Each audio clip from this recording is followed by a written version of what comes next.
एक माँ की 3 जवान बेटियां थीं। तीनों ही बेटियां इतनी खूबसूरत थी कि गांव का हर लड़का उन्हें देखकर दीवाना हो जाता था।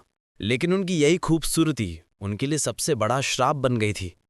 हर दिन तीनों बहनों के बीच झगड़ा होता था कि कौन सबसे सुंदर है। माँ हर दिन के इस झगड़े से तंग आ चुकी थी। एक दिन माँ ने एक योजना बनाई।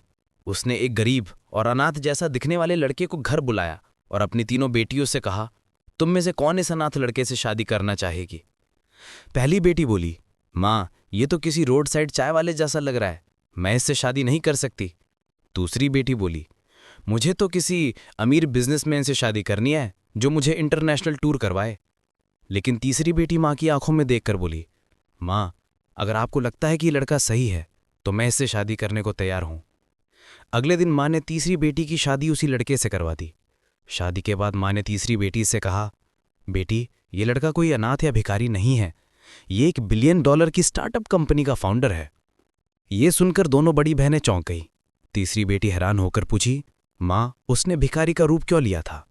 माँ मुस्कुराकर बोली, क्योंकि उसने मुझसे कहा था मैं उसी लड़के से शादी करूंगा जिसके दिल में सच्चाई हो, न कि जो सिर्फ मेरी बैंक बैलेंस देकर फैसला करे। अगर आप भी अपनी माँ से प्यार करते हैं तो बिना सब्सक्राइब किए मत जाना।